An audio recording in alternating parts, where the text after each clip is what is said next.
दोस्तों आज मैं सोलो मूवी को एक्सप्लेन करने वाला हूँ। अगर आपको कहानी पसंद आए तो वीडियो को एक लाइक जरूर कर दीजिए। दोस्तों ये कहानी एक सच्ची घटना पर आधारित है। कहानी की शुरुआत में हमें इस कहानी के मेन कैरेक्टर एल्वारो को दिखाया जाता है, जो एक समुद्र के किनारे अपनी एक्स गर्लफ्रेंड ओना के साथ बैठा हुआ है। एल्वारो उससे बहुत प्यार करता है, पर किसी वजह से दोनों एक दूसरे से अलग हो गए हैं। इस जगह पर एल्वारो ओना को अपने उसी हादसे के बारे में बताता है जो कुछ साल पहले उसके साथ इसी जगह पर हुआ था, जिसके बाद हमें फ्लैशबैक में दिखाया जाता है जहां एल्वारो अपने बेस्ट फ्रेंड नीलो और बाकी दोस्तों के साथ इस जगह पर सर्फिंग करने आया था। एल्वारो एक बहुत अच्छा सर्फर होता है और उसका सपना होता है कि वो एक दिन पूरी दुनिया में सर्फिंग करेगा। अब सर्फिंग करने के बाद एल्वारो और नीलो अपने दोस्तों के साथ इस जगह पर रात को पार्टी करने लगता है, जहां बातों ही बातों में नीलो सबको बताता है कि वो जल्द ही कनाडा शिफ्ट होने वाला है, क्योंकि उसकी गर्लफ्रेंड प्रेग्नेंट है और वो उसके साथ वहीं पर रहना चाहता है। नीलो की ये बात सुनकर एल्वारो को बुरा लगता है, क्योंकि नीलो ने उससे वादा किया था कि वो उसके साथ पूरी दुनिया घूमेगा और एल्वारो नीलो को अपने साथ चलने के लिए फोर्स नहीं करता। अगली सुबह एल्वारो एक आखिरी बार अकेले एक रैंडम जगह पर सर्फिंग करने के लिए जाता है। वो नीलो को भी अपने साथ नहीं लाता, क्योंकि वो नीलो की रात वाली बात से अभी तक नाराज था। एल्वारो इस जगह पर अपनी कार छोड़ देता है और पैदल ही आगे बढ़ने लगता है। वहाँ पर दूर दूर तक रेत और समुद्री पहाड़ियाँ होती हैं। तभी एक पहाड़ी को क्रॉस करते हुए एल्वारो का पैर फिसल जाता है और उस जगह रेत होने की वजह से एल्वारो धीरे धीरे फिसल कर नीचे गिरने लगता है। वो फिसलते हुए पहाड़ी के बिल्कुल किनारे पर पहुंच जाता है। वो नीचे देखने की कोशिश करता है, जहाँ पर नीचे उसे पत्थर दिखाई देते हैं, यानी अगर उसने अपने हाथ छोड़े तो उसकी मौत तय है। पर तभी उसको नीचे पानी की कुछ लहरें पत्थर से टकराते हुए दिखती हैं। एल्वारो उन लहरों की टाइमिंग को समझ लेता है। जब पानी की लहरें पत्थर से टकराने वाली होती हैं, एल्वारो अपना हाथ छोड़कर पानी में कूद जाता है। उसका पैर पत्थर से टकरा जाता है और उसके हाथ में एक बड़ी चोट लगती है। पर इन चीजों के बाद भी एल्वारो खुश था, क्योंकि उसकी जान बच गई थी। अब पानी से बाहर निकलकर एल्वारो जैसे ही चलता है तो तभी वो नीचे मुंह के बल गिर जाता है, क्योंकि पत्थर पर लगने की वजह से उसके पैर की हड्डी टूट चुकी थी। मुंह के बल गिरने से वो थोड़ी देर के लिए बेहोश हो जाता है। जब उसको होश आता है तो सबसे पहले वो अपनी चोट को चेक करता है कि उसको कहाँ कहाँ चोट लगी है। उसकी कमर और उसके पैर में बहुत ज्यादा चोट लगी होती है। वो अपने पैर की उंगलियों को चलाकर भी देखता है। उसकी उंगलियां सही काम कर रही होती हैं, पर कमर और पैर पर लगी चोट की वजह से वो चल नहीं पा रहा था।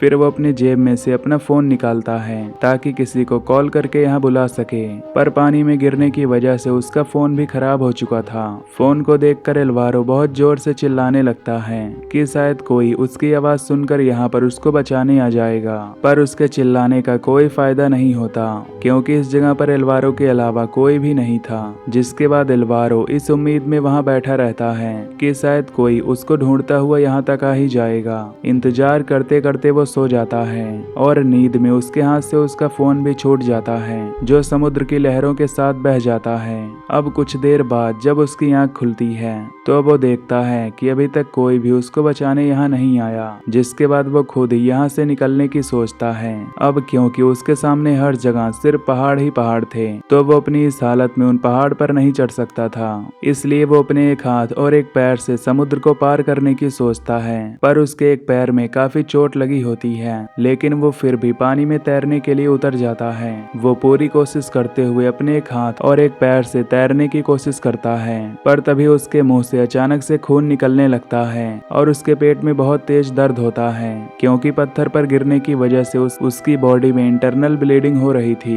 एल्वारो बिना हाथ पैर चलाए पानी के अंदर रुकने की कोशिश करता है, क्योंकि उसके जरा सा भी हिलने पर उसकी बॉडी के अंदर बहुत ज्यादा दर्द हो रहा था, जिससे वो ज्यादा देर तक नहीं झेल पाता और हार मानकर अपने आप को पानी के हवाले कर देता है, जिसकी वजह से वो धीरे धीरे समुद्र के पानी की गहराइयों में खोने लगता है। वो जैसे ही पानी की सतह पर पहुंचता है तभी उसे उसकी एक्स गर्लफ्रेंड ओना की कुछ यादें आने लगती हैं और ओना के बारे में सोचते हुए एल्वारो एक बार और अपनी पूरी ताकत लगा देता है और पानी से जैसे तैसे करके बाहर आ जाता है। तभी हमें फिर से वही सीन दिखाया जाता है जिसमें एल्वारो ओना को अपने इस हादसे के बारे में बता रहा था। एल्वारो ओना से माफी मांगता है।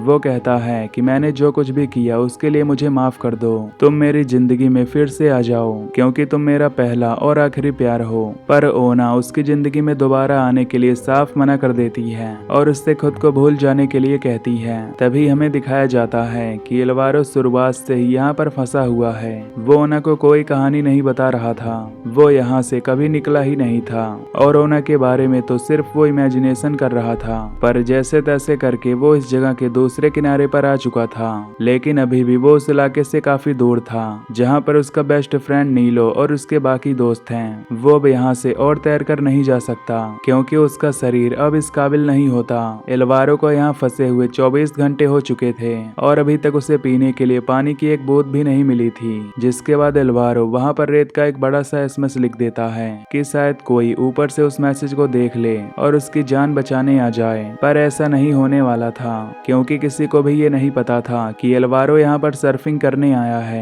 तभी बैठे हुए एल्वारो को अपनी ओर लहरों से आता हुआ एक सर्फिंग बोर्ड दिखाई देता है। उसके दिमाग में एक आइडिया आता है कि क्यों ना वो उसकी मदद से इस समुद्र को पार करे।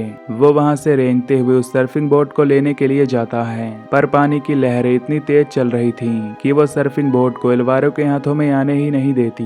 तभी पानी की एक बड़ी लहर आती है जिसकी वजह से एल्वारो एक बड़े पत्थर से टकरा जाता है और बेहोश हो जाता है।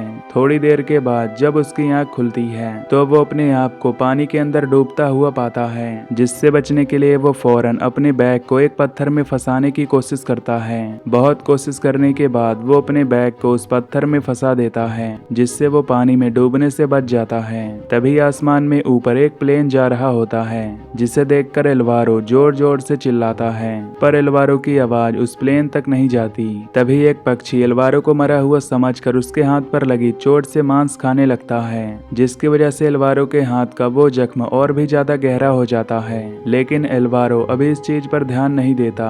वो वहीं पर खाने और पानी को ढूंढने लगता है कि शायद उसे कुछ मिल जाए, जहाँ पर उसको एक कैन पड़ा हुआ मिलता है, पर उसके अंदर भी कुछ नहीं था। अब इस रात एल्वारो अपनी प्यास बुझाने के लिए वहाँ पर एक गड्ढा खोदता है और उसमें सिल्वर फाइल बिछाकर उसमें टॉयलेट कर देता है और अपना यूरिन पी जाता है क्योंकि अब उसके पास प्यास बुझाने के लिए कोई और रास्ता नहीं था। लेकिन अभी भी एल्वारो की मुसीबतें कम नहीं हुई थी क्योंकि अब रात को वहाँ का टेम्परेचर बहुत ज्यादा कम हो जाता है, जिसकी वजह से उसे ठंड लगने लगती है। तभी उसे आसमान में बादलों के गरजने की आवाज सुनाई देती है। वो समझ जाता है कि बारिश होने वाली है। वो इस चीज को लेकर काफी खुश था कि खाना ना सही, आखिरकार उसे पीने के लिए पानी तो मिलेगा। पर बारिश की सिर्फ 2 बूंदी पड़ती हैं और बादल वहाँ से चले जाते हैं, जिसकी वजह से एल्वारो बहुत ज्यादा निराश हो जाता है। वो सोचता है कि शायद भगवान भी मेरे साथ नहीं है। थोड़ी देर बाद एल्वारो वहीं पर सो जाता है। अगली सुबह जैसे ही एल्वारो की आंखें खुलती हैं तो उसे अपने फोन की रिंगटोन सुनाई देती है, जिसकी वजह से वो अपने फोन को हर तरफ ढूंढने लगता है, पर उसे उसका फोन कहीं नहीं मिलता। तभी उसे मिट्टी के नीचे कुछ वाइब्रेट होने का एहसास होता है, जो उसका फोन ही था। एल्वारो को अपने फोन में उसके मॉम डैड दिखाई देते हैं जो उसको वीडियो कॉल कर रहे थे। एल्वारो रोते हुए उनको अपने साथ हुए इस हादसे के बारे में सारी बातें बताता है, पर असल में ये सिर्फ एल्वारो का भ्रम था। उसके हाथों में कोई फोन नहीं होता। एल्वारो इस चीज को समझ जाता है, लेकिन वो फिर भी इस भ्रम से निकलना नहीं चाहता था क्योंकि ये भ्रम उस नरक से कई गुना बेहतर है। वो अपने मॉम डैड से अपने की गई सारी गलतियों की माफी मांगता है क्योंकि उसे अब तक पता चल चुका था कि वो यहाँ से जिंदा नहीं आ पाएगा। अब एल्वारो के अंदर सारा पानी खत्म हो चुका था, जिसकी वजह से वो अपना यूरिन भी नहीं पी सकता था। एल्वारो पानी की अब एक बूंद के लिए तरस रहा था और उसका शरीर अब इस चीज के लिए भी हार मान चुका था। तभी उसे समुद्र के किनारे पर वही सर्फिंग बोट दिखाई देता है जिसके पीछे वो पिछली बार गया था, और इस बार वो सर्फिंग बोट लहरों की मदद से समुद्र किनारे के काफी पास आ गया होता है। एल्वारो उस सर्फिंग बोट के पास जाता है और सोचता है कि अगर वो सर्फिंग बोट की मदद से समुद्र को पार करने की कोशिश करेगा तो इस चीज की कोई गारंटी नहीं है कि वो पानी में डूब कर ना मरे, लेकिन अगर वो यहाँ पर रहा तो भी आज या फिर कल वो मारा जाएगा। इसीलिए वो फौरन सर्फिंग बोट को अपने हाथ में ले लेता है और पानी में उतर जाता है। वो थोड़ी दूर तो पहुंच जाता है, पर अब उसके शरीर की सारी एनर्जी खत्म हो चुकी थी, जिसकी वजह से वो आगे नहीं तैर पा रहा था। वो अब पीछे भी नहीं जा सकता था।